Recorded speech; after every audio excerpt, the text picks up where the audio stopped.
이번 시간에는 우리 DBMS에 대해서 같이 한번 살펴보도록 하겠습니다. DBMS다라고 하게 되면 우리말로는 데이터베이스 관리 시스템이라고 합니다. 해서 앞에서 배운 우리 데이터베이스 있죠? 이 컴퓨터를 관리해주는 놈이에요. 해서 이런 데이터베이스가 있을 때 이런 데이터베이스에는 사람들이 작성한 그런 데이터들이 전부 다 이 데이터베이스라는 컴퓨터에 저장이 될 거 아니에요. 그죠? 그때 이제 사람들이 데이터를 만들어낼 때 응용 소프트웨어를 이용하겠죠. 만약에 뭐 문서를 만든다라고 하게 되면 이제 한글을 쓰거나 엑셀을 쓰거나 아니면 파워포인트 같은 거 그런 프로그램들을 이용해서 이제 여러 개의 데이터를 만들어낼 거예요. 그런 만든 데이터를 이제 데이터베이스에다가 전부 다 이제 저장을 할 겁니다. 그때 이제 똑같은 중복되는 데이터가 있는지 없는지 그런 것도 검사를 해야죠. 그리고 사용자들이 뭔가 데이터를 찾겠다라고 했을 때 그거를 효과적으로 정확한 데이터를 빨리 찾아줘야죠. 그리고 이 데이터베이스에 대해서 이제 정확성, 이제 보안성, 무결성 그런 것도 전부 다 유지시켜주고 해야 돼요. 그렇게 이제 중간에서 그런 역할을 해주는 게 우리 DBMS요. 그래서 이 DBMS는 사람하고 응용 소프트웨어 그리고 데이터베이스 이 중간에서 이 DBMS가 이 데이터베이스를 전부 다 관리하고 사람들이 이 데이터베이스를 이제 효율적으로 사용할 수 있게 중간에서 도와주는 역할을 하는 게 DBMS다라고 그렇게 기억하시면 됩니다. 그래서 만약에 DBMS가 없다라고 하면은 사용자들은 그냥 데이터베이스에다 계속 저장을 할 거예요. 그러면 중복된 데이터는 누가 찾냐고요. 그런 중복 데이터도 이 DBMS가 전부 다 찾아줍니다. 그래서 파일 시스템 단점인 데이터 중복성과 종속성 그런 문제를 해결하기 위해서 제안된 그런 시스템을 보고 DBMS라고 그러고요. 얘는 응용 프로그램과 데이터 간의 중간에 이제 위치해요. 위치해서 모든 응용 프로그램들이 그 데이터베이스를 공용으로 이제 사용할 수 있도록 그렇게 관리해 주는 게 우리 DBMS다라고 그렇게 기억하시면 됩니다. 자, 그 다음에 이제 DBMS의 기능하고 나왔습니다. DBMS 기능에는 어떤 게 있냐? 정의 기능도 있고요. 조작 기능도 있고 제어 기능도 있습니다. 요 세 가지 기능은 여러분들이 앞글자만 좀 따서 기억 좀 하세요. 만약에 주변에 힘든 친구가 있다 그러면 그 친구한테 이제 관심을 갖고 이제 정을 주면 됩니다.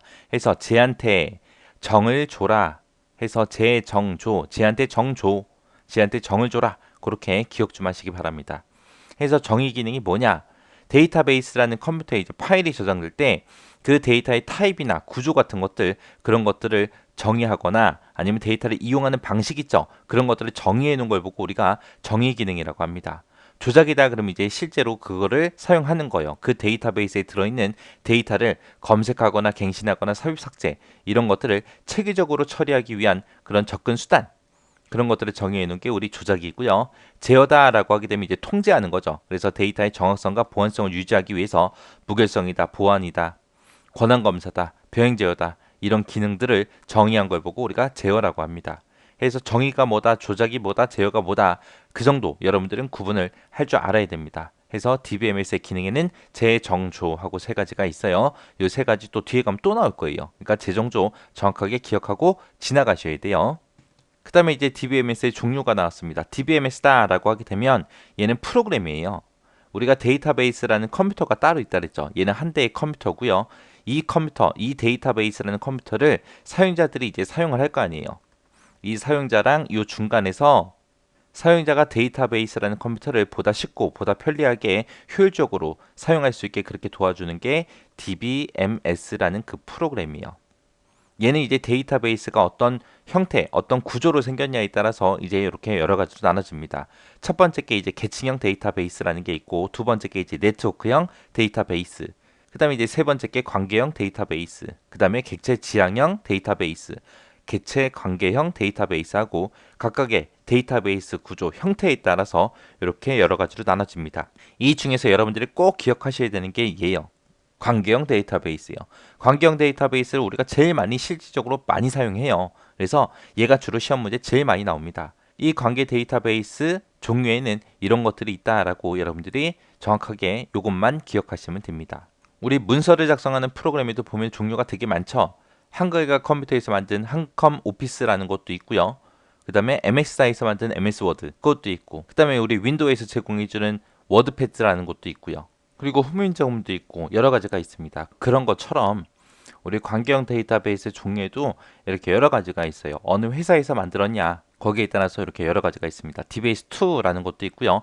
오라클이라는 것도 있고 인포믹스라는 것도 있고요. 사이베이스도 있고 인그레스라는 것도 있고요. 마이에스큐엘도 있고 MS SQL도 있고 이렇게 여러 가지가 있습니다.